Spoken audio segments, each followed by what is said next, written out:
मेरे पक्के दोस्त ने मेरी तस्वीर निकालकर अपने पीछे पड़ी उन 4 लड़कियों से कहा, जो भी इसे अपने प्यार में इस कदर पागल कर देगी कि ये कुछ और सोच ही ना पाए, मैं उसी के प्यार को कबूल कर लूंगा। ऐसे आदमी के लिए तो बस 3 दिन ही काफी है। उस पक्के दोस्त का इरादा बस यही था कि जैसे ही मैं उस लड़की के प्यार में गिरूं, वो गेम खत्म होने का ऐलान कर दे और मेरे आत्मसम्मान को बुरी तरह अपने पैरों तले रौंद दे। लेकिन वो बेवकूफ ये नहीं जानता था कि इस जन्म में, जहाँ सिस्टम की कोई दखलंदाजी नहीं है, मैं मुझे फंसाने की कोशिश करने वाली हर एक लड़की के बारे में सब कुछ पहले से ही जानता हूँ। पट्टी बंध गई। मिस्टर ली, देखिए क्या ये ठीक है? हाँ, बहुत अच्छे से पट्टी बांधी है आपने। बहुत बहुत शुक्रिया। मुझे कुछ काम है तो मैं चलता हूँ, मिस शेन। अरे 1 मिनट रुकिए। आखिर मैंने ही अपनी गाड़ी से आपके पैर पर टक्कर मारी है। क्या मैं आपको आपके घर तक छोड़ दूं? मिस शेन, क्या आप मुझ पर लाइन मार रही हैं? एक्सक्यूज मी, आपको पता भी है कि आप क्या बोल रही हैं? क्या मैं ये मान लूं कि आप मेरे साथ छेड़खानी कर रही हैं? मानना पड़ेगा, ये मेन लीड है, इसका दिमाग बहुत तेज चलता है। बस 2 बातों में ही इसने बाजी पलट दी और मुझे परखने का अपना मकसद भी पूरा कर लिया। मिस शेन, उल्टा चोर कोतवाल को डांटे, ये मत कीजिए। मुझे बस ऐसा लगा कि आप मुझ पर कुछ ज्यादा ही मेहरबान हो रही हैं, इसीलिए मैंने ये सवाल पूछा। मैं बातों को घुमा फिरा कर नहीं कहता, सीधा बोलता हूँ। अगर मुझे आपको समझने में कोई गलतफहमी हुई है तो मैं माफी चाहता हूँ। I am sorry. क्या अब मैं जा सकता हूँ? अगर मैं कहूँ कि आपको कोई गलतफहमी नहीं हुई है तो क्या आप तैयार हैं? मैंने अपना हाथ आगे बढ़ाया और धीरे से उसके बालों को सहलाया। ली चेन, मिस शेन, क्या हुआ? गुस्सा क्यों हो गई? अभी तो आपने कहा था कि मुझे कोई गलतफहमी नहीं हुई है। एक इंसान जिससे आप मुश्किल से 10 मिनट पहले मिले हैं, उसके साथ ऐसी हरकतें कर रहे हैं। मैंने कभी नहीं सोचा था कि मिस्टर ली की परवरिश ऐसी होगी। मैंने कोई गंदी हरकत नहीं की, मैंने तो बस अपना हाथ बढ़ाया था। मेरा तो अब कोई घर भी नहीं है। बड़ी मुश्किल से तो रहने के लिए एक जगह ढूंढी थी और सड़क पर चलते चलते गाड़ी से टक्कर भी खा ली।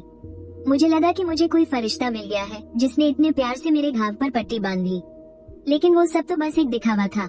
मैंने तो सपने में भी नहीं सोचा था कि आप भी मुझे इस तरह परेशान करेगी, चाहे ये ली चेन अंदर से कितना भी चालाक क्यों ना हो। ये उन लोगों में से है जो बिल्कुल अलग तरीके से खेलते हैं। खैर, मेरा मकसद तो बस इसे अपने प्यार में पागल करना और इससे इजहार करवाना है। एक बार ऐसा हो गया तो ये गेम खत्म हो जाएगा और फिर मैं अपने आयु के साथ अकेले में वक्त बिता पाऊंगी। ये सब तो बस बीच का रास्ता है, मेरे लिए तो मंजिल सबसे जरूरी है। उसके चेहरे पर फिर से एक बनावटी और प्यारी सी मुस्कान आ गई और वो बहुत प्यार से बोली, आई एम सॉरी ना, चेन, चलो मैं तुम्हें तुम्हारे घर तक छोड़ देती हूँ। क्या बात है शेन यू, तुम्हारी एक्टिंग सच में कमाल की है। 40 मिनट बाद मैं उस शानदार सिल्वर रंग की कार से बाहर निकला। मेरे हाथ में मेरा फोन था जिसमें शेन यू का नंबर सेव था जो हमने अभी अभी एक दूसरे को दिया था। मैं लंगड़ाते हुए अपने घर की तरफ जाने लगा। अभी तिरछी नजर से मैंने एक जानी पहचानी सी परछाई देखी और मेरे होठों पर एक हल्की सी मुस्कान आ गई। मैं बिल्कुल अनजान बनते हुए उसके पास से गुजरकर अपनी सोसाइटी के अंदर जाने लगा। हेलो, एक्सक्यूज मी, क्या यही चोंगहुआ सोसाइटी है? मैं यहाँ अपने एक दोस्त से मिलने आई थी, पर शायद मैं रास्ता भटक गई हूँ। क्या आप मुझे इस सोसाइटी की बिल्डिंग नंबर 13 ढूंढने में मदद कर सकते हैं? Building number 13? मुझे माफ कीजिएगा, यहाँ सिर्फ 1 से 10 नंबर तक की इमारतें हैं, है ना? तो शायद मुझे याद रखने में गलती हो गई। 13 नहीं, 3 नंबर इमारत है। क्या तुम मुझे वहाँ ले चलोगे? मेरे साथ आओ। मेरे पीछे पीछे चलकर हम जल्दी ही इमारत के नीचे पहुँच गए। उस लड़की ने ऊपर की तरफ देखा। शुक्रिया भैया, जल्दी से अपने घर जाओ। मैंने बस हम कहा और सीढ़ियों की तरफ बढ़ गया। अरे भैया भी इसी इमारत में रहते हैं? क्या इत्तेफाक है। मैं बिना रुके सीढ़ियाँ चढ़ता रहा। हाँ, काफी इत्तेफाक है। जल्दी ही तीसरी मंजिल पर अपने घर के दरवाजे पर पहुँच गया। मैं आ गया, बाय। जैसे ही दरवाजा बंद हुआ, बाहर खड़ी उस लड़की के चेहरे से मुस्कान गायब हो गई। उसने ऊपर जाने का नाटक किया और जल्दी ही वापस तीसरी मंजिल पर आ गई और मेरा दरवाजा खटखटाया। और कोई काम है क्या? बात दरअसल ये है भैया, मेरा दोस्त अभी घर पर नहीं है। उसने कहा कि वो थोड़ी देर में वापस आ जाएगा, लेकिन मैं एक स्टार हूँ ना, तो ऐसे बाहर खड़े होकर इंतजार करना मेरे लिए ठीक नहीं रहेगा। क्या तुम मुझे थोड़ी देर के लिए अपने घर में रुकने दोगे? बस थोड़ी सी देर। तुम्हारा नाम क्या है? जियांग चुचू। मैंने तो कभी नहीं सुना। जियांग चुचू एकदम हैरान रह गई। ये कैसे हो सकता है? मुझे इतनी बड़ी स्टार को नहीं पहचाना। चलो वो तो ठीक है, आखिर कोई सोच भी नहीं सकता कि मैं खुद यहाँ आऊंगी, लेकिन मैंने तो अपना नाम भी बता दिया है। और ये ली चेन किसी गंवार की तरह बर्ताव कर रहा है। कह रहा है कि कभी नाम ही नहीं सुना। क्या ये सच में इसी देश का है? माना कि ये कभी किसी अमीर परिवार का बड़ा बेटा हुआ करता था। बिल्कुल वैसा ही है जैसा यून यू ने कहा था। कम अक्ल वाला, सिर्फ मजे करने वाला बेवकूफ लड़का। सिर्फ यून यू के लिए मैं अपना काम खत्म करते ही बिना रुके सीधा यहाँ इसे घेरने आ गई। बस ये गेम जीत जाऊं तो मुझे यून यू के साथ अकेले ट्रिप पर जाने का मौका मिलेगा। इसलिए मुझे उन तीनों से पहले बाजी मारनी होगी। मुझे ली चेन को फंसाना ही होगा। जियांग चुचू ने अपनी आंखें घुमाई। मुझे देखने वाली उसकी आंखों में जीतने की चमक साफ दिख रही थी।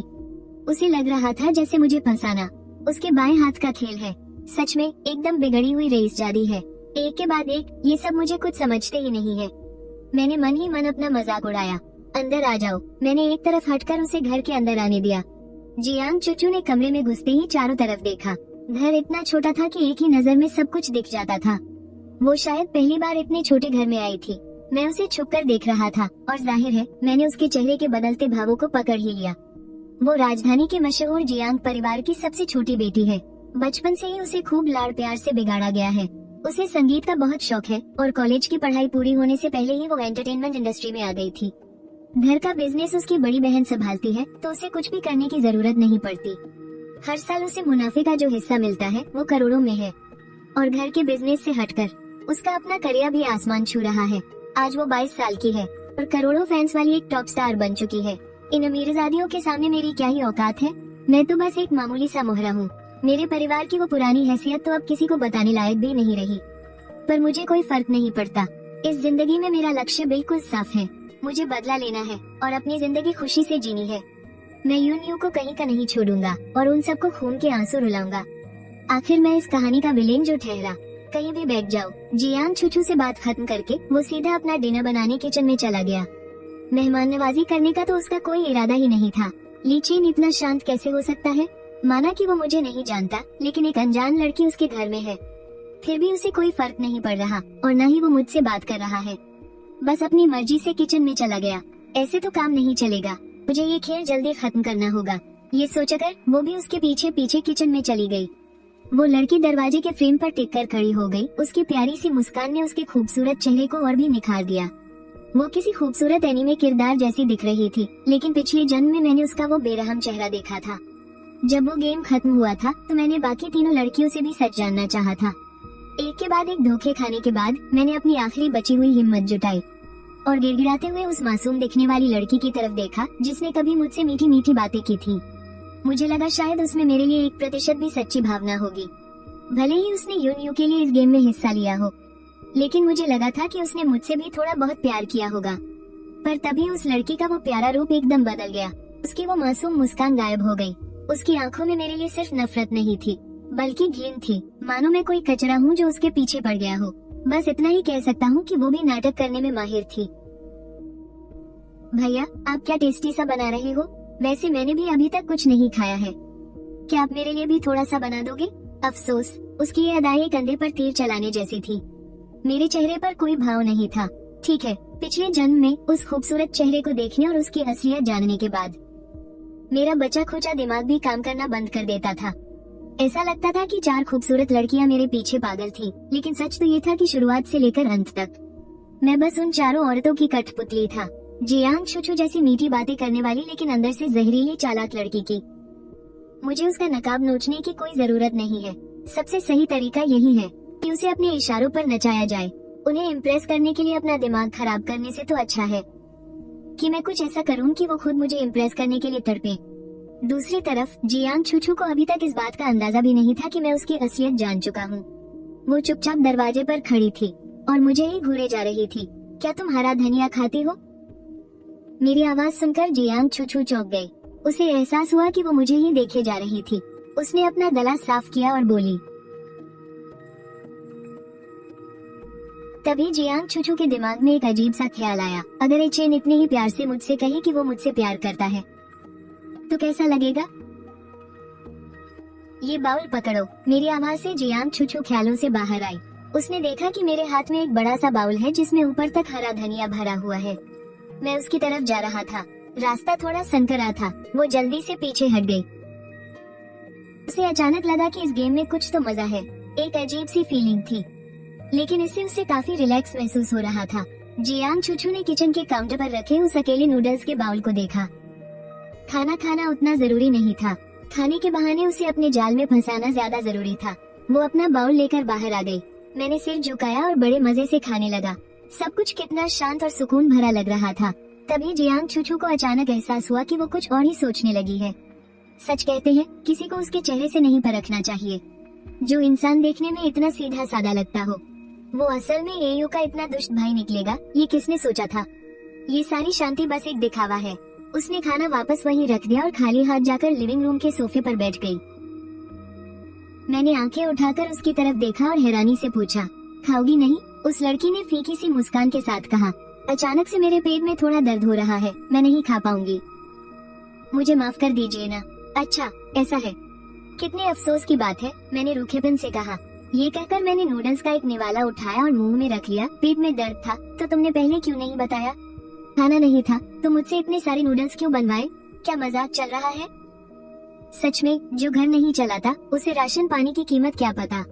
अब बस इसे छानकर आसपास के किसी आवारा कुत्ते को खिलाना पड़ेगा। मुझे इतने मजे से खाते हुए देखकर पास बैठी जियांग छुछू बस टुकुर टुकुर देखती रह गई और उसे अचानक थोड़ा पछतावा होने लगा। काश मैं ही इसे ले लेती और 2 निवाले खा लेती, लेकिन मुंह से निकली बात और कमान से निकला तीर कभी वापस नहीं आते। अब वो बस यही मना रही थी कि आचेन जल्दी से खाना खत्म करे। हम दोनों यूं ही बेमन से इधर उधर की बातें कर रहे थे। ज्यादातर जियांग छुछू ही सवाल पूछ रही थी और मैं बीच बीच में बस जवाब दे रहा था। जियांग छुछू को लग रहा था कि माहौल इतना सहज है जैसे हम पहली बार नहीं मिल रहे, बल्कि बहुत पुरानी जान पहचान वाले हों। वो ना चाहते हुए भी खुद को बहुत रिलैक्स महसूस कर रही थी और उसके इस एहसास की इकलौती वजह मैं था। मेरा बर्ताव उसे बहुत ही स्वाभाविक लग रहा था। उसने जैसा सोचा था ये सब उससे बिल्कुल अलग था। उसके मन में कहीं ना कहीं एक अजीब सी बेचैनी भी थी। कहीं आचेन को ये तो नहीं पता चल गया कि मैं यहाँ क्यों आई हूँ और वो जानबूझकर मेरे सामने नाटक कर रहा हो? नहीं नहीं, ऐसा तो बिल्कुल नहीं हो सकता। मेरे और यून यो के रिश्ते के बारे में उन कुछ दीवानियों को छोड़कर किसी और को कानो कान खबर नहीं है। आचेन जैसा एक बर्बाद इंसान भला ये सब कहाँ से जान सकता है? पक्का मैं ही बातों को ज्यादा घुमा फिरा कर सोच रही हूँ। ली चेन का सौतेला भाई होने के नाते उन दोनों का कई बार आमना सामना हो चुका है। यून यो से बेहतर ली चेन के स्वभाव को और कोई नहीं जानता। उसने जो जानकारी दी थी वो गलत नहीं हो सकती। ऐसा नहीं है कि ली चेन का जहरीलापन खत्म हो गया है, बल्कि सच तो ये है कि उसका परिवार बर्बाद हो चुका है और अब उसके पास कुछ नहीं बचा है, इसलिए अब वो शांत हो गया है। हाँ, पक्का यही बात है। आखिरकार जिंदगी में इतनी बड़ी ठोकर खाने के बाद इंसान का स्वभाव तो बदल ही जाता है। और वैसे भी ली चेन का इस तरह बिना किसी शक के बैठना उसकी बेवकूफी की ही तो निशानी है। जियांग छुछू के मन में मेरे लिए जो थोड़ी बहुत दिलचस्पी जागी थी वो अब पूरी तरह से खत्म हो चुकी थी। मैं यहाँ सिर्फ अपनी ऊर्जा बर्बाद कर रही हूँ। इससे अच्छा तो मैं अपने घर के शानदार सोफे पर पसर कर टांग पर टांग रखकर कोई गेम खेलती। लेकिन आयु के लिए मुझे ये सब बर्दाश्त करना ही पड़ेगा। इधर मेरा पेट तो पूरी तरह से भर चुका था। पास ही बैठी उस घूरती हुई औरत को पूरी तरह से अनदेखा करते हुए मैंने बची हुई नूडल्स को पैक किया, चाबियां उठाई और बाहर जाने के लिए तैयार हो गया। मुझे ऐसा करते देख जियांग छुछू भी झट से खड़ी हो गई। क्या आप बाहर जा रहे हैं? मैं भी आपके साथ चलती हूँ। दरवाजा बंद हुआ, सीढ़ियों की लाइट जली और फिर तुरंत ही बुझ गई। खिड़की से आ रही चांदनी की रोशनी में मैंने अपनी पलकें झुकाकर उस अंधेरे में खड़ी लड़की की तरफ देखा। मेरी आवाज एकदम सर्द थी। जियांग छुछू, क्या तुम्हें मुझसे पहली नजर में ही प्यार हो गया है? पहली नजर में प्यार? क्या मजाक है? उसने अपनी आंखें घुमाने की इच्छा को किसी तरह दबाया और अपनी आंखों में छिपी नफरत को भी छुपाए रखा। उसके चेहरे पर घबराहट के भाव आ गए, बिल्कुल किसी मासूम और शर्मीली बच्ची की तरह। धत तेरे की, तो आखिर आपने पकड़ ही लिया। सच कहूँ तो पहली ही नजर में मैं आप पर फिदा हो गई थी। मुझे लगता है कि आप ही मेरे नसीब का वो सच्चा प्यार है। तो क्या आप भी मुझे पसंद करते हैं? उसकी बातें सुनकर मेरे तो रोंगटे ही खड़े हो गए। उस हल्के अंधेरे में मैं एक कदम आगे बढ़ा। उसकी आंखों में जीत हासिल कर लेने की एक अजीब सी चमक नाच रही थी। नहीं, मुझे तुम बिल्कुल पसंद नहीं। उस औरत के होठों पर सजी वो बनावटी मुस्कान अचानक ही जम गई और उसने हड़बड़ाते हुए पूछा, तुम्हें मुझ में क्या पसंद नहीं है? मैं जानती हूँ कि हम अभी अभी मिले हैं। आप मेरी तरह नहीं हैं। मुझे तो आपसे पहली नजर में ही प्यार हो गया था। हो सकता है आपको एहसास होने में थोड़ा वक्त लगे। कोई बात नहीं। मैंने बीच में ही उसकी बात काटते हुए ताना मारा, तुम्हारी त्वचा बहुत ज्यादा गोरी है, देखने में बिल्कुल भी सेहतमंद नहीं लगती और तुम बहुत दुबली भी हो। ये कैसा बहाना है? गोरा और दुबला होना भी कोई कमी होती है क्या? भले ही मैं दुबली हूँ लेकिन मैं एकदम फिट और सेहतमंद हूँ। उसके इतना कहते ही मैं अचानक झुका और उसकी आंखों में देखने लगा। खुद ही देख लो, तुम इतनी दुबली हो कि मुझे तुम्हें देखकर तरस आने लगा है। ऐसे में मेरे मन में और कोई ख्याल कैसे आ सकता है। इसके तुरंत बाद मैंने अपना हाथ आगे बढ़ाया और उसकी नाक को हल्के से छुआ। इतना कहकर मैं मुड़ा और सीढ़ियों से नीचे जाने लगा। मुझे वो लड़कियां पसंद है जो मेरी बराबरी कर सके, तुम्हारी जैसी नाजुक और छुई मुई सी नहीं। ये सब करने के बाद मैं अपनी धुन में सीढ़ियां उतरने लगा और मैंने पीछे खड़ी उस हैरान परेशान लड़की की बिल्कुल परवाह नहीं की। आखिर वो एक अमीर और घमंडी लड़की थी, उसमें आत्मविश्वास की कोई कमी कैसे हो सकती है। मैंने तो बस 2-4 मामूली सी बातें ही कही थी, लेकिन उसी से उसके गुरूर को ठेस पहुंच गई। मैं तो बस यही कहूँगा, कच्चे खिलाड़ी हो तो थोड़ी और प्रैक्टिस करो। 2-4 बार और गुरूर टूटेगा तो खुद ही समझ जाएगी कि मेरा दिल जीतना इतना आसान नहीं है, इसके लिए बहुत मेहनत लगेगी। मेरे सामने तुम्हारी इस खूबसूरती का जादू नहीं चलने वाला। हाँ, अगर अपना क्रेडिट कार्ड स्वाइप करो तो बात कुछ और है, तब तो बॉयफ्रेंड बनने की बात ही छोड़ दो। तुम कहो तो मैं तुम्हारा बेटा बनने के लिए भी तैयार हूँ। मैंने जो पहले कहा था कि ये बोरिंग है, मैं अपने वो शब्द वापस लेती हूँ। ये आदमी तो बहुत ही दिलचस्प है, इतना दिलचस्प कि मेरा मन कर रहा है अभी इसी वक्त इसका गला घोट दूं। जिन चीजों पर मुझे इतना नाज था वो इसके लिए मेरी कमियां बन गई। इसे तो अच्छे और बुरे की कोई अकल ही नहीं है। सच में ये बिना अकल वाला एक बेवकूफ आदमी है। जियांग छूछू जितना सोचती उसे उतना ही ज्यादा गुस्सा आता। खास तौर पर मुझे बिल्कुल बेपरवाह देखकर उसका पारा और भी चढ़ गया, इसलिए उसने दौड़कर मुझे पीछे से पकड़ा और मेरी बांह खींच ली। सच में नखरे तो बिल्कुल किसी शहजादी जैसे हैं। मुझसे पंगा लेने के लिए वो अभी बच्ची है। इसके बाद मैंने झटके से अपना हाथ छुड़ा लिया। जो भी कहना है जल्दी कहो। जियांग छूछू के गोरे हाथों पर तुरंत ही लाल निशान पड़ गए। फिर उसने अपनी डबडबाई आंखों से मेरी तरफ देखा। क्या तुम मुझसे इतनी नफरत करते हो? आचेन, मैं तो बस तुमसे थोड़ी सी बात करना चाहती थी। मेरे साथ ऐसा बर्ताव क्यों कर रहे हो? अब ये मेरे सामने बेचारी बनने का कौन सा नया नाटक रच रही है? लेकिन मानना पड़ेगा, मैंने उसे कुछ ज्यादा ही कमजोर समझ लिया था। ये वाकई में दिलचस्प है। मुझे सच में बहुत अफसोस है, मेरी वजह से तुम्हें दर्द हुआ ना? लाओ मैं थोड़ा सहला दूं। जैसे ही मैं उसे छूने वाला था, जियांग छूछू ने झटके से मेरे हाथ को मारकर हटा दिया। मुझे तुम्हारी इस झूठी हमदर्दी की कोई जरूरत नहीं है। मुझे इस हालत में देखकर तुम मन ही मन बहुत खुश हो रहे होगे ना? मैं सच में तुमसे बहुत नफरत करती हूँ। तुम तो आयो के एक नाखून के बराबर भी नहीं हो। इतना कहते ही जियांग छूछू का दिल जोर से धड़क उठा। हे भगवान, मैंने अपने दिल की बात जुबान पर ला दी। अब तो सब खत्म, मैं क्या करूं? वो सिर उठाकर कुछ सफाई देने ही वाली थी, तभी उसने देखा कि मैं बिना किसी भाव के बस उसे ही घूरे जा रहा था। आचेन, मेरी बात सुनो। मेरा वो मतलब नहीं था। तुमने मुझे इतनी जोर से मारा था ना, इसलिए मुझे थोड़ा गुस्सा आ गया था, बस इतनी सी बात है। मुझसे नफरत करती हो? हाँ, तुम लोगों को मुझे नापसंद करने का क्या हक है? सच में सबके सब अपने आप को बहुत महान समझते हैं। मैंने उसे इग्नोर किया और बस अपने रास्ते चलता रहा। मुझे जाता देख जियांग छूछू थोड़ी घबरा गई और जल्दी जल्दी दौड़कर मेरे पीछे आने लगी। क्या आप किसी आवारा कुत्ते को ढूंढ रहे हैं? लाइए, मैं भी आपकी मदद कर देती हूँ। कोई जरूरत नहीं है, मैंने रुखेपन से मना कर दिया। फिर मैंने सीरियस होकर उसकी आंखों में देखा और कहा, जियांग छूछू, मुझे कोई फर्क नहीं पड़ता कि तुम कितनी बड़ी स्टार हो या ये पहली नजर का प्यार व्यार क्या है, तुम बिल्कुल भी मेरी टाइप की नहीं हो। एक जिम्मेदार इंसान होने के नाते मैं तुम्हें यही सलाह दूंगा कि मुझ पर अपना वक्त और एनर्जी बर्बाद मत करो। मुझे पता है कि आप मुझे पसंद नहीं करते, लेकिन मेरा आपको चाहना ही काफी है। मुझे यकीन है कि अगर मैं हार ना मानूं, तो एक ना एक दिन आपको भी मुझसे प्यार हो ही जाएगा। हम यून यो का चार्म सच में कमाल का है। एक एक करके सब उसके लिए मुझ पर जान छिड़कने का दिखावा कर रही हैं। अचानक एक अजीब सी घिन महसूस हुई। मुझे तो सच में यून यो का शुक्रिया अदा करना चाहिए। जैसी आपकी मर्जी, आप सच में बहुत पत्थर दिल हो। मुझे पहले से ही आपसे माफी मांग लेनी चाहिए। जियांग छूछू, अब ये कौन सा नया ड्रामा करने वाली है? इस दुनिया में 3 चीजें कभी नहीं छुप सकती, गरीबी, प्यार और खांसी। आपके लिए मेरी फीलिंग्स इतनी मजबूत है कि मैं खुद को रोक ही नहीं पा रही। भले ही आप मुझसे नफरत करने लगो, फिर भी मैं आपकी जिंदगी में रहना चाहती हूँ। चाहे आप मेरे साथ कैसा भी सुलूक करो, मैं आगे भी आपसे मिलने आती रहूंगी। ये सुनकर मेरे दिल को थोड़ी राहत मिली। हार नहीं मानेगी? हार नहीं मानेगी तो ये तो बहुत अच्छी बात है। इसका मतलब है कि मुझे हर किसी को समझने का और ज्यादा मौका मिलेगा।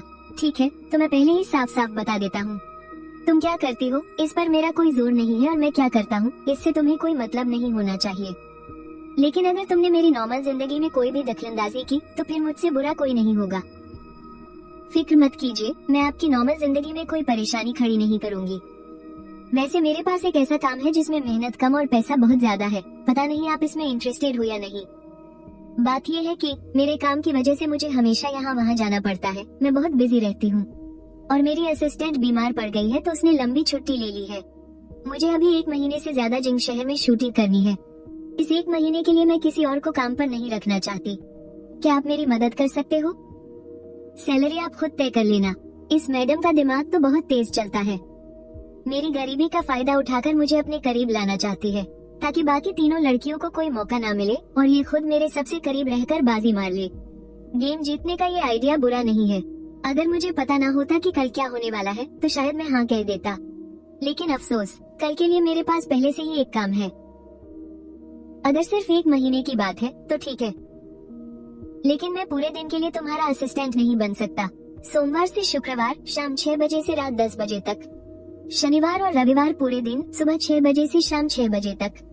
सिर्फ इसी टाइम में तुम्हारा काम कर सकता हूँ। बाकी टाइम अगर तुम्हें कोई बहुत जरूरी काम हुआ तो वो मेरा ओवर टाइम माना जाएगा। अपनी बात खत्म करके मैंने जियांग छू छू की तरफ देखा, उसके जवाब का इंतजार करते हुए। आखिर बॉस है कौन? एक मामूली सा असिस्टेंट, और खुद ही अपने काम का टाइम तय कर रहा है। ये आदमी भी ना सच में बहुत ढीठ है। खैर, मेरा इरादा सच में कोई असिस्टेंट रखने का तो है भी नहीं, बस मैं तो पैसा फेंक कर उसे पटाने के लिए थोड़ा टाइम खरीद रही हूँ। आखिर इसका शेड्यूल ही इतना बिजी जो रहता है। हम आज की तरह हाथ पर हाथ धरे तो नहीं बैठ सकते ना। ठीक है, सैलरी तुम ही तय कर लो। जियांग छू छू को लग रहा था कि मैं बहुत बड़ी रकम मांगूंगा। आखिर शान से पैसे कमाने का इतना अच्छा मौका जो था, पीछे इसे हरगिज नहीं छोड़ता। माना कि वो कभी एक अमीर खानदान का लड़का हुआ करता था, भले ही ये पैसे उसके लिए कुछ भी नहीं थे। अगर मैं अपनी उंगलियों के बीच से थोड़े से पैसे भी छिटक दूं, तो वो उसकी पुरानी ऐशो आराम वाली जिंदगी लौटाने के लिए काफी होते। उसने बस मुझे सिर हिलाते हुए देखा। मैंने बड़ी गंभीरता से कहा, मुझे तो जाहिर है जितने ज्यादा मिले उतना अच्छा है। पैसों से किसे दुश्मनी होती है, लेकिन ज्यादा मांगना है या कम, ये तय करना मुश्किल है। तुम मेरी बॉस हो तो सैलरी और ओवर टाइम के पैसे तुम ही तय करो। जियांग छू छू के होठों पर एक हल्की सी मुस्कान आ गई। उसे लगा कि भले ही मैं बहुत परेशान करने वाला हूँ, पर मुझ में एक खूबी है कि मैं ईमानदार हूँ। पहले भी जो बातें उसे बुरी लगी मैंने वो बेझिझक कह दी थी, और अब जब पैसों की बात आई तो मैंने बिना किसी झिझक के सब सच सच कह दिया। इसलिए उसने थोड़ा सोचा और कहा, जब आचिन भैया मुझ पर इतना भरोसा करते हैं तो मैं भी अपने भैया को निराश नहीं करूंगी। मेरी फिल्म की शूटिंग के हिसाब से काम का समय 1 महीने से थोड़ा ज्यादा का होगा। काम करने का समय तुम्हारे हिसाब से ही रहेगा। कुल सैलरी 2 लाख रुपए होगी। बाकी समय में अगर कोई इमरजेंसी आ गई तो ओवर टाइम के पैसे हालात के हिसाब से तय किए जाएंगे। एक बार के कम से कम 10,000 रुपए। भैया, तुम्हें कैसा लगा? इतने शानदार पैसे और काम करने का समय भी इतना कम। सच में काम कम और पैसा ज्यादा। अब इससे बेहतर और क्या ही चाहिए। ये पैसे तो धीरे धीरे ही कमाने होंगे और इस लड़की का दिल भी धीरे धीरे ही जीतना होगा। रातों रात तो कोई अमीर नहीं बन जाता ना। पक्का रहा, कल ये कॉन्ट्रैक्ट साइन करते हैं। शर्तें तय होने के बाद मुझे जल्दी ही वो आवारा कुत्ते मिल गए। मैंने उन्हें खाना खिलाया और फिर उनके पास ही बैठकर उन्हें देखने लगा। जियांग छू छू वहाँ से गई नहीं, वो मेरे ठीक बगल में खड़ी रही और अभी भी उस प्यारी सी भोली लड़की का नाटक कर रही थी। मेरी वापस आई हुई यादों के हिसाब से जियांग छू छू ने कुत्तों के पास जाना सिर्फ इसलिए शुरू किया था क्योंकि हीरो यून ने एक कुत्ता पाला था। यहाँ तक कि वो उस कुत्ते से जलने भी लगी थी। ये सोचकर मुझे सच में समझ नहीं आ रहा था कि क्या कहूँ। मैं कुत्तों को खाना खिलाकर जाने ही वाला था। उसका अपने उन 3 दुश्मनों से जलना तो फिर भी समझ आता है, पर एक जानवर से जलना, इस बात पर तो सच में मेरे पास बोलने के लिए कोई शब्द नहीं थे। बस यही कह सकता हूँ कि वो चीजों को लेकर बहुत ज्यादा पॉजिटिव है। अरे बाप रे, क्या वो जियांग छू छू है? मैंने आवाज की तरफ देखा। कुछ जवान लड़के लड़कियां हाथ में फोन लिए हमारी तरफ ही दौड़े चले आ रहे थे। मैं बस खड़ा ही हुआ था कि जियांग छू छू मेरी तरफ देखकर चिल्लाई,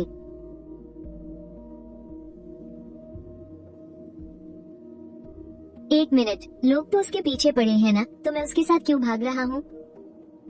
क्या मेरा दिमाग खराब हो गया है? सच में मैं तो पागल ही हो गया हूँ। मेरे कानों में सिर्फ हवा के तेज झोंके और मेरी अपनी भारी सांसों की आवाज आ रही थी। जल्दी जियांग छू छू ने मुझे रास्ता दिखाया और हम एक पतली सी गली में मुड़ गए। अभी हम ठीक से खड़े भी नहीं हुए थे कि उसने तुरंत मुझे अपने आगे कर लिया ताकि वो छुप सके। गली के बाहर से आवाजें आने लगी। मैंने उसे पक्का इसी तरफ भागते हुए देखा था। उनकी आवाजें बिल्कुल हमारे करीब से आ रही थी। उस पतली और अंधेरी गली में सिर्फ मैं और वो बचे थे। मानना पड़ेगा, ये सच में एक स्टार है। इसकी फिटनेस कितनी गजब की है। इतनी देर भागने के बाद भी ना इसके चेहरे पर थकावट थी और ना ही इसकी सांस फूली थी। वो तो जरा भी नहीं हाँफ रही थी, लेकिन मेरी तो जैसे जान ही निकल गई थी। जो इंसान कभी कसरत नहीं करता, उसके लिए तो ये किसी कयामत से कम नहीं था। सत्यानाश हो, बस एक बार मेरी सांस वापस आ जाए, फिर मैं इसे नहीं छोड़ूंगा। अचानक एक गोरे और छोटे से हाथ ने मेरा मुंह कसकर दबा लिया। अरे ये क्या कर रही हो तुम इतनी जोर से हाँफ रहे हो, बाहर वालों ने सुन लिया तो क्या होगा? अरे तो मुझे क्या, सुन ले तो सुन ले, वैसे भी वो लोग उसे ही तो ढूंढ रहे हैं, मुझे थोड़ी। मेरी भी कोई गलती नहीं है, मैं तो बस एक मासूम सा राहगीर हूँ। सच कहूँ तो मुझे उनसे नफरत है, बल्कि मुझे तो घिन आती है उनसे। जब तक यूं नहीं आया, तब तक मेरे शांत दिल में कोई हलचल नहीं हुई थी। वो बाकी आदमियों से बिल्कुल अलग है, बस दिक्कत ये है कि आयु के आसपास बहुत सी लड़कियां हैं। मुझे तो अपने प्यार के साथ अकेले में वक्त बिताने का कोई मौका ही नहीं मिलता। शुक्र है कि ये गेम आ गया, अब मैं इस सुनहरे मौके को अपने हाथ से जाने नहीं दूंगी। गली के बाहर की आवाजें धीरे धीरे कम होने लगी और जियांग चूचू का वो हाथ जिससे उसने मेरा मुंह बंद कर रखा था, वो भी अनजाने में ढीला पड़ गया। इंटरनेट पर सब कहते हैं कि जियांग चूचू बहुत प्यारी और खूबसूरत है। ये बात बिल्कुल सच है, पर मेरे पैर के दर्द ने मुझे ख्यालों से बाहर निकाल दिया। मुझे सोचने की भी जरूरत नहीं, मेरा घाव पक्का फिर से खुल गया है। जियांग चूचू, मैंने तुम्हारे लिए इतनी बड़ी कुर्बानी दी है, तो इसके बदले थोड़ा सा फायदा उठाना तो बनता है ना। मुझे वाकई ये जानने की उत्सुकता हो रही है कि अगर मैं अचानक से उसे गले लगा लूं तो वो क्या करेगी। जियांग चूचू ने मेरी हरकत पर ध्यान दिया और वो एकदम सुन्न रह गई। जब तक उसे कुछ समझ आता, तब तक वो काफी देर तक मेरी बाहों में कैद थी। अरे ये आप क्या कर रही हैं? देखो जरा, किस्मत की मारी चोट से तो इंसान बच सकता है, पर अपनी हरकतों का नतीजा तो भुगतना ही पड़ता है। किसने कहा था मेरे सामने पहली नजर के प्यार का ये नाटक करने को? अब उड़ गए ना होश। अगर मैंने गले लगाने की हिम्मत की है, तो जाहिर है मैंने कोई ना कोई बहाना भी सोच ही लिया होगा। मेरी आंखों के सामने अभी अंधेरा छा गया था, मुझे कुछ ठीक नहीं लग रहा, इसलिए मैंने बस तुम्हें थोड़ा सा पकड़ लिया। मेरे पैर में अभी भी चोट है और तुमने मुझे अपने साथ इतना दौड़ाया। मैंने तो तुम्हें कुछ कहा भी नहीं और तुम उल्टी मुझसे शिकायत कर रही हो। माना कि उसे अपने साथ फैन से छिपने के लिए कहना मेरी गलती थी, पर ये सब अचानक हुआ, मुझे भी इसका अंदाजा नहीं था। और इस आदमी ने बताया ही नहीं कि उसे चोट लगी है। मुझे कैसे पता चलता? आप भी कमाल हैं, आप कितना दर्द सह लेते हैं। आपने तो बताया ही नहीं कि आपको चोट लगी है। आपको पहले बताना चाहिए था ना, फिर मैं ध्यान रखती। इसने पहले क्यों नहीं बताया? अगर मुझे पता होता कि इसके पैर में दर्द है, तो मैं इसकी और भी ज्यादा परवाह करने का नाटक करती। इससे मुझ पर इसका अच्छा इम्प्रेशन पड़ता। फिर मैंने थोड़ा बड़ा चढ़ाकर उसकी तारीफ करते हुए कहा, सच में तुमने तो मुझे भावुक कर दिया मैडम। तुम मेरी इतनी परवाह करती हो? सिर्फ तुम ही हो जिसे मेरे पैर की इतनी चिंता है। अरे वो तो है ही, मैं तो हमेशा आपकी सबसे ज्यादा परवाह करती हूँ। Oh shit. तभी उसे कुछ गड़बड़ लगी। उसने सीधा मेरी तरफ उंगली उठाई और बोली, तुमने ये सब जानबूझकर किया है ना लीचिंग? तुम अपनी हद पार कर रहे हो। उसका ये गुस्सा देखकर मैंने अपनी भौहें ऊपर चढ़ाई और मैं चुप रहा। इसने तो मुझे पागल कर दिया है। इस दुनिया में कोई इंसान इतना चिड़चिड़ा और परेशान करने वाला कैसे हो सकता है? मैं सच में अब इसकी शक्ल भी नहीं देखना चाहती। आप गुस्सा मत होना, मुझे बस थोड़ा जल्दी गुस्सा आ जाता है। आपको चोट लगी देखकर मुझे बहुत बुरा लग रहा है। मैंने भी बेमन से सिर हिला दिया और कुछ नहीं कहा। ये ली चेन आखिर कैसा इंसान है? ये ना तो मुझे पसंद करता है और न ही मुझसे नफरत करता है, फिर भी ये मुझे अपने करीब आने देता है। ये सोचते हुए जियांग चूचू और भी ज्यादा चिढ़ गई और उसने मुझे कुछ और ताने मारने का मन बना लिया। लेकिन तभी उसने देखा कि मेरी आंखों में जो उसके लिए नजरिया था, पहले से ही थोड़ी झुंझलाहट दिखाते हुए, उफ भैया, मुझे सच में अपनी गलती का एहसास हो गया है। मुझे बस एक और मौका दे दो ना। लोग जब झूठ बोलते हैं ना, तो उसे सच साबित करने के लिए कुछ ज्यादा ही जोर देते हैं। अब तो मुझे उसकी एक भी बात पर रत्ते भर भी भरोसा नहीं है। मुझे उसे नजरअंदाज करके आगे बढ़ते देख जियांग चूचू भी चिढ़ गई और रूठकर वहीं रुक गई। वहीं अपनी जगह पर खड़ी होकर गुस्से से पैर पटकने लगी। पता नहीं क्यों ली चेन को देखकर अचानक इतना अकेलापन क्यों महसूस हो रहा है, जैसे कि वो इस पूरी दुनिया से ही कट गया हो। ये बात तो सच में मेरी दिलचस्पी और बढ़ा रही है, जियांग चूचू ने मन ही मन सोचा और फिर तुरंत मेरे पीछे भागते हुए आई और मेरी आस्तीन पकड़ ली। रोशनी की वजह से हम दोनों के चेहरों पर आधा अंधेरा छा गया था, जिससे हमारे चेहरे साफ नजर नहीं आ रहे थे। अचानक जियांग चुचू ने घबराहट में मेरी आस्तीन को जोर से पकड़ा। उसकी आंखें हल्की लाल हो रही थी। उसकी आवाज में एक अजीब सी घबराहट थी जिसे छुपाना मुश्किल था, और उसके अचानक गले लगने पर मैं पूरी तरह से सुन्न रह गया। मैं सच में बहुत थक चुका हूँ। आज मेरा उसके साथ इन फालतू के खेलों में उलझने का कोई मन नहीं है। इसमें कोई मजा नहीं है। ठीक है, मैं कहीं नहीं जा रहा, पर पहले तुम मुझे छोड़ो। नहीं, मैं ये कर क्या रही हूँ? मैंने खुद आगे बढ़कर उसे गले लगा लिया, लेकिन पता नहीं क्यों मेरा उसे छोड़ने का बिल्कुल भी मन नहीं कर रहा है। मैडम, आखिर तुम ये कर क्या रही हो? क्या तुम नहीं चाहती कि मैं घर जाऊँ? क्या तुम चाहती हो कि मैं थोड़ी देर और तुम्हारे साथ रुकूं? सीधे सीधे बोल दो ना, क्या पता मैं मान ही जाऊं। मेरी इस चुटकी लेने वाली बात का उसके पास कोई जवाब नहीं था। उसने झटके से मुझे छोड़ा और भाग खड़ी हुई, और मैं बस भौचक्का सा उसे दूर जाते हुए देखता रहा। मैंने सोचा, पता नहीं इस मैडम का अब फिर से क्या ड्रामा शुरू हो गया है। खैर, जो भी हो, अच्छा ही हुआ। कम से कम मैं अब सुकून से घर तो जा सकता हूँ और आराम कर सकता हूँ। उफ, आज सच में बहुत बुरी तरह थक गया हूँ। उसे झेलना सच में कोई बच्चों का खेल नहीं है यार। और उसी समय वहाँ से भागकर जियांग चुचू अपनी स्पोर्ट्स कार में जाकर बैठ गई, और अपनी धड़कनों को काबू में करने के बाद उसने अपने बैग से फोन निकाला। चुचू, तुमने तो कहा था ना कि तुम आज ली चेन से मिलने जा रही हो। कहीं उसने तुम्हारे साथ कोई बदतमीजी तो नहीं की? जैसा मैंने तुम्हें पहले बताया था वो वैसा ही है ना? चुचू, तुम्हें अपना ख्याल रखना चाहिए। माना कि इस खेल के नियम मैंने ही बनाए हैं, और खेल को सही तरीके से खेलने के लिए मुझे तुम्हें मैसेज नहीं करना चाहिए था। लेकिन मुझे सच में तुम्हारी बहुत फिक्र हो रही है। चुचू, मेरे पास और कोई रास्ता भी तो नहीं था। ली चेन हमेशा मुझसे पंगा लेने के बहाने ढूंढता है, लेकिन फिर भी वो मेरा सौतेला भाई है। मुझसे ये सब बर्दाश्त नहीं होता, इसलिए मजबूर होकर मुझे तुम लोगों से इस तरह मदद लेनी पड़ रही है। मुझे पता है तुम्हें बहुत परेशानी हो रही है चुचू, बस एक बार ये खेल खत्म हो जाए, फिर मैं तुम्हारे लिए सब कुछ ठीक कर दूंगा। मैं उससे मिली, लेकिन आयो, तुमने जैसा बताया था वो उससे बिल्कुल अलग है। ली चेन को तो मुझ में कोई दिलचस्पी ही नहीं है, यहाँ तक कि वो मुझे अपने आसपास भटकने भी नहीं देना चाहता। और जहाँ तक परेशानी की बात है, हाँ, मुझे बुरा तो लगा, लेकिन इसके अलावा भी मेरे अंदर और बहुत सी अजीब भावनाएं उमड़ रही हैं। मेरा दिमाग अभी बहुत बुरी तरह उलझा हुआ है। अगर पहले की बात होती तो यूं के इतने सारे मैसेज देखकर जियांग चुचू खुशी से पागल हो जाती और उससे बिना रुके घंटों बातें करती रहती, लेकिन इस बार उसने बस कुछ ही शब्दों में जवाब दिया, समझ गई, मैं अपना ध्यान रखूंगी। इधर मेरी तरफ मैं तो सीधा सुबह होने तक गहरी नींद में सोता रहा।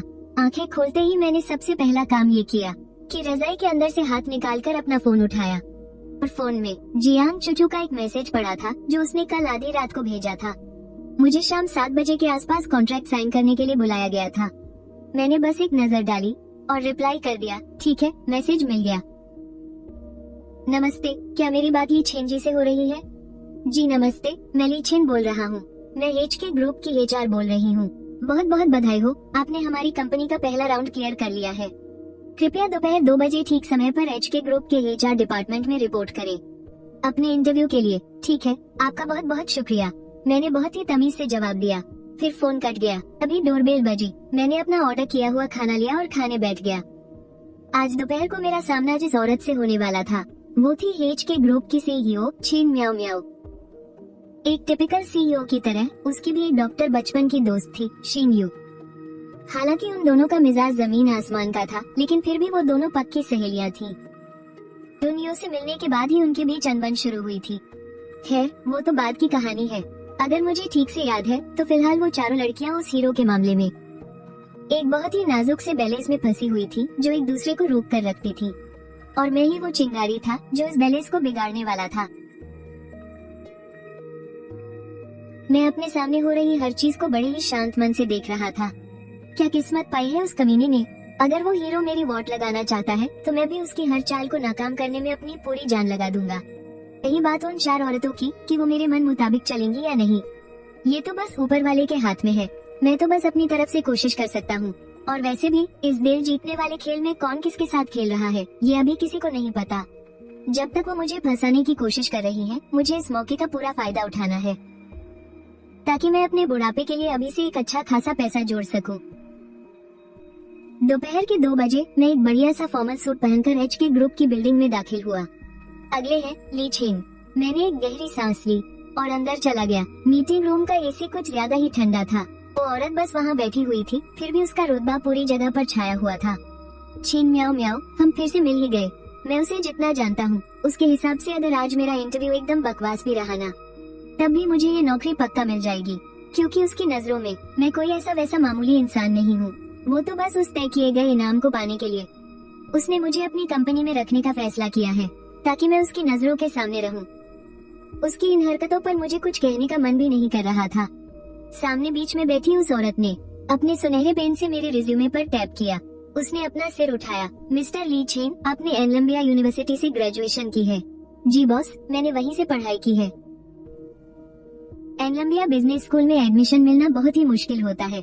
जरा बताइए कि आपकी पढ़ाई इस नौकरी से कैसे मेल खाती है और आपकी सबसे बड़ी खूबी क्या है? मुझे पहले से ही अंदाजा था कि वो ये सवाल जरूर पूछेगी।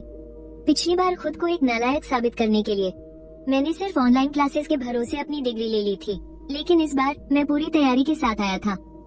और वैसे भी मैं अपने पिछले जन्म वाली बेवकूफी दोबारा तो बिल्कुल नहीं करने वाला था। क्या मैं आपके लिए यूनिवर्सिटी का स्टूडेंट पोर्टल ओपन करूं? उसमें मेरे सारे ग्रेड्स और रिजल्ट मौजूद है। अगर आपको यकीन नहीं है तो आप खुद चेक कर सकती हैं। उस औरत के हाथ में जो पेन घूम रहा था वो अचानक रुक गया। उसके लाल होठों पर एक हल्की सी मुस्कान आ गई और उसने एक ताने भरी हंसी हंसी। तभी बाईं तरफ बैठे एचआर डायरेक्टर ने अपना गला साफ किया और बात को आगे बढ़ाते हुए कहा, मिस्टर ली, आपकी जो भी क्वालिफिकेशन है वो तो हमने पहले ही चेक कर ली है। अब चलिए इस नौकरी से जुड़े कुछ सवाल जवाब कर लेते हैं। मैंने पूरे कॉन्फिडेंस के साथ कहा, जी बिल्कुल। मैं आज सीईओ ऑफिस में असिस्टेंट की पोस्ट के लिए अप्लाई करना चाहता हूँ।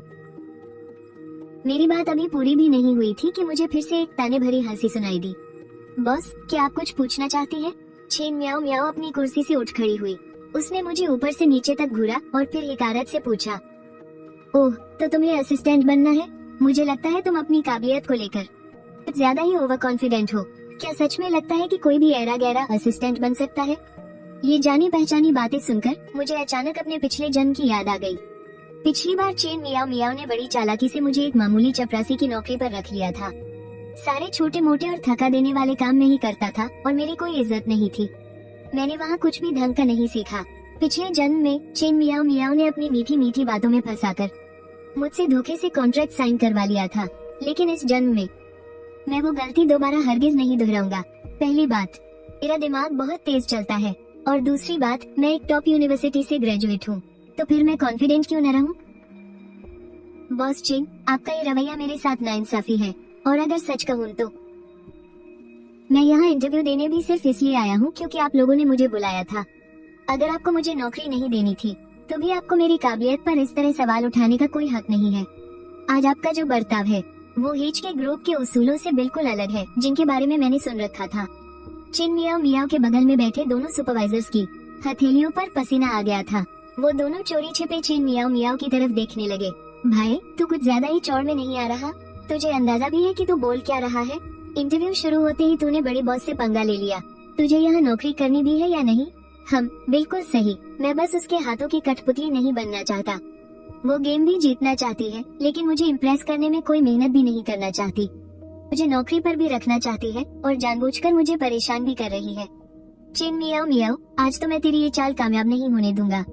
उस वक्त चिन मियाओ मियाओ गुस्से से इतनी लाल थी कि उसकी सांसें तेज चलने लगी।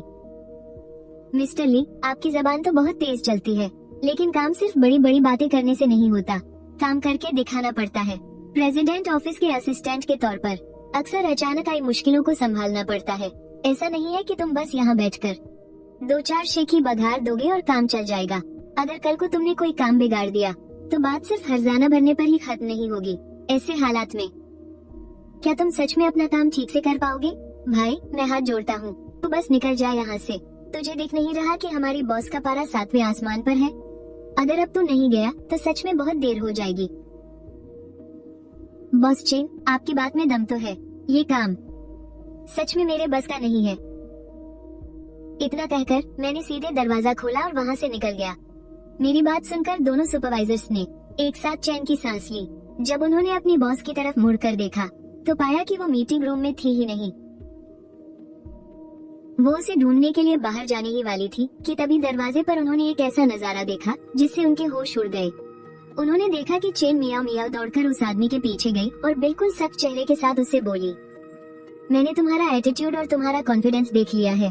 तुम प्रेसिडेंट ऑफिस के असिस्टेंट बनने के लायक हो। तुम्हारी नौकरी पक्की, कसम से। इन दोनों के बीच पक्का कोई खिचड़ी पक रही है। तो हमें जबरदस्त गॉसिप मिलने वाली है। और वहीं दूसरी तरफ, जैसे ही उसने मुझे नौकरी देने की बात कही, मेरी हंसी छूट गई। मैंने चेन मियाओ मियाओ के कंधे पर हाथ मारा और कहा, आपकी पारखी नजर की दाद देनी पड़ेगी। बेफिक्र रहिए, मेरे जैसे टैलेंटेड इंसान के कंपनी में आने से आपकी कंपनी बहुत तरक्की करेगी। इसके बाद मैं HR मैनेजर के साथ अपनी ज्वाइनिंग की कागजी कार्यवाही पूरी करने चला गया। बस एक ही दोपहर में मेरे और चेन मियाओ मियाओ के अफेयर की अफवाहें पूरी कंपनी में आग की तरह फैल गईं। सब यही बात कर रहे थे कि एक नए और हैंडसम लड़के ने बॉस चेन से पंगा लिया है। और आखिर में हुआ ये कि बॉस चेन पीछे हट गई। ये तो एकदम टॉप लेवल की गपशप थी जिसके मजे हर कोई ले रहा था। खैर, कुछ लोग अफवाह फैला रहे हैं कि हमारी दुश्मनी है, तो कुछ कह रहे हैं कि हम एक दूसरे का पहला प्यार है। और आखिर में इन सारी बातों को मिलाकर जो कहानी बनी वो ये थी कि मैं चेन मियाओ मियाओ का पहला प्यार हूँ। हमारा ब्रेकअप बहुत ही बुरे तरीके से हुआ था और अब हमारा दोबारा मिलना लोगों के लिए एक मजेदार तमाशा बन गया है। लोगों ने तो अपने दिमाग में ही प्यार और नफरत से भरी एक पूरी कहानी गढ़ ली है, जैसे प्यार और धोखे का कोई सुपरहिट ड्रामा चल रहा हो। खैर, जब मैं पूरी कंपनी का चक्कर लगाकर वापस प्रेसिडेंट के सेक्रेटरी ऑफिस में आया तो आसपास के लोग अपनी उत्सुकता रोक ही नहीं पाए। मेरे पास आकर पूछने लगे, क्या तुम और बॉस पहले से एक दूसरे को जानते हो? मैंने मन ही मन सोचा, हाँ, पिछले जन्म से जानता हूँ। लेकिन चेहरे पर हल्की सी मुस्कान ने मैंने बस इतना कहा, हाँ, कह सकते हैं कि हम पुराने जान पहचान वाले हैं। मुझे इतने शांत और रिलैक्स अंदाज में देखकर बाकी लोगों ने एक दूसरे को आंखों ही आंखों में इशारा किया। वो मन ही मन सोच रहे थे कि मैंने साफ साफ जवाब नहीं दिया तो जरूर कोई पुरानी बात है। तो फिर बॉस के साथ तुम्हारा रिश्ता कैसा था? क्या तुम दोनों के बीच सच में इतनी खटपट थी? पिछले जन्म में मेरी जिंदगी बहुत बर्बाद थी और चेन मियाओ मियाओ का भी उसमें बहुत बड़ा हाथ था। तो हाँ, कह सकते हैं कि हमारे रिश्ते अच्छे नहीं थे। मैंने इस बार भी कुछ नहीं कहा और बस मुस्कुराता रहा। बाकी लोग तुरंत समझ गए। मेरे उस कुछ कहने और फिर रुक जाने वाले एक्सप्रेशन को वो पकड़ चुके थे। पक्का प्यार और नफरत दोनों है, इसलिए कोई ना कोई तगड़ा ड्रामा जरूर हुआ होगा। कंपनी कब से तुम लोगों की गपशप का अड्डा बन गई? क्या तुम सबका काम खत्म हो गया है? चियाओ वेन शुवान धीरे धीरे मेरे करीब आया। उसने मुझे ऊपर से नीचे तक घूर कर देखा। उसकी आंखों में एक अजीब सी नफरत थी। फिर उसने बड़े ही घमंड भरे अंदाज में मुझसे कहा, सेक्रेटरी ली, बॉस चेन ने तुम्हें उनके लिए कॉफी लाने को कहा है। मैंने अपना काम साइड में रखा और पूछा, क्या बॉस चेन की कोई खास पसंद है? बॉस चेन को पो ओवर कॉफी चाहिए।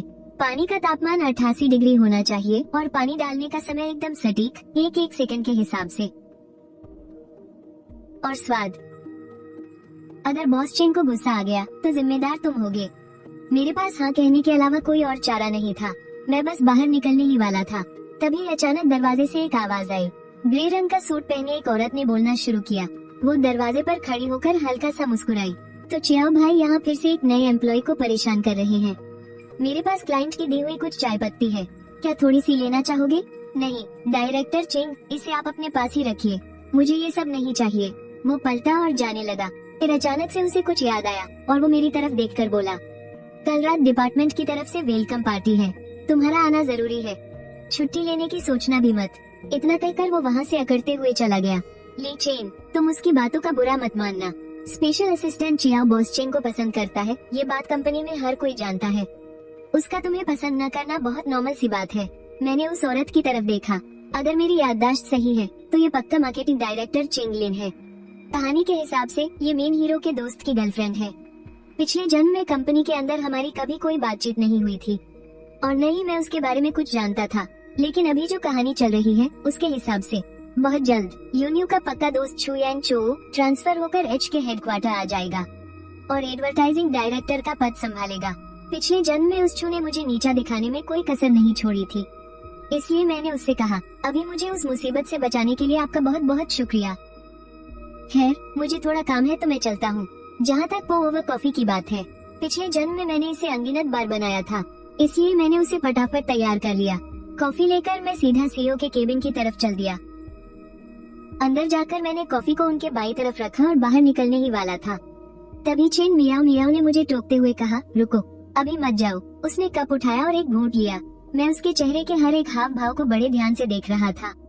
उसकी आंखों में वो सुकून वाली चमक देखते ही मैं समझ गया कि अपना काम तो बन गया। अब ये चेन मियाओ मियाओ मुझे और परेशान नहीं कर पाएगी। वहीं दूसरी तरफ वो मैडम जो मेरी कमियां निकालने के लिए बैठी थी, कॉफी का वो घूंट पीते ही हैरान रह गई, क्योंकि ये बिल्कुल उनकी ही पसंद का स्वाद था। क्या ये सच में वही इंसान है जिसके बारे में आयु ने मुझे फाइल दी थी? ये तो बिल्कुल वैसा नहीं लग रहा। लगता है ये इंसान दिखावा करने में बहुत माहिर है। मुझे अभी इस पर और नजर रखनी होगी। उस फाइल की सच्चाई पर शक करते हुए शीन मियाओ मियाओ ने अचानक मुझसे कहा, तुम जरा वहीं साइड में खड़े होकर इंतजार करो, मैं अपना काम खत्म करके तुमसे बात करती हूँ। मैं इतनी देर से इंतजार कर रहा था, मुझे लगा उसने मुझे परेशान करने का कोई नया तरीका ढूंढ लिया है, पर ये क्या, सजा के तौर पर बस खड़ा करके रखा है। मैंने भी बिना कुछ कहे उस बड़ी सी कांच वाली खिड़की के पास एक बढ़िया सी जगह चुनी और मजे से बाहर का नजारा देखने लगा। मुझे इस तरह चुपचाप खड़ा देखकर मियाओ मियाओ ने अपने होंठ भींचे और खींचते हुए अपनी नजरें फेर ली। पर यार, बाहर का ये नजारा 10 मिनट देखने के बाद ही मुझे बोरियत होने लगी। खड़े खड़े थकान भी होने लगी थी। फिर यूं ही टाइम पास करने के लिए मैंने उत्सुकता से उस औरत की तरफ देखा जहाँ मैं खड़ा था। वहाँ से उसका खूबसूरत चेहरा बिल्कुल साफ नजर आ रहा था। फिर अचानक मुझे होश आया और मैंने उससे पूछ ही लिया, क्या मैं बैठ सकता हूँ? खड़े खड़े मेरे पैर दर्द करने लगे हैं। मेरी ये बात सुनकर मियाओ मियाओ के हाथ अचानक रुक गए और उसने बस इतना कहा, बस मेरे काम में दखल मत देना। पास ही एक छोटा सा केबिन था जो मियाओ मियाओ का रेस्ट रूम था। जाहिर है मेरा वहाँ जाना तो बिल्कुल भी ठीक नहीं होता। इतने बड़े ऑफिस में बस वो एक बड़ा सा सोफा ही था जो देखने में बड़ा आरामदायक लग रहा था। तो फिर मैंने सोचा कि वहीं बैठ जाऊं। मैं उस तरफ गया, बुकशेल्फ से यूं ही एक किताब निकाली और फिर आराम से सोफे पर पसर गया। क्या सुकून था। वक्त ऐसे ही बीतता जा रहा था। उधर मियाओ मियाओ को अपने काम पर ध्यान लगाने में बड़ी मुश्किल हो रही थी, क्योंकि मैं बार बार उसकी नजरों के सामने आ रहा था। उसने झल्लाकर मेरी तरफ देखा और मैं वहाँ ऐसे मजे से पड़ा था जैसे वो किसी बॉस का ऑफिस नहीं बल्कि मेरे घर का लिविंग रूम हो। किताब पढ़ते पढ़ते मेरी आंख भी लग गई थी। मियाओ मियाओ बड़बड़ाई, मैंने इसे यहाँ सोने के लिए बुलाया था क्या?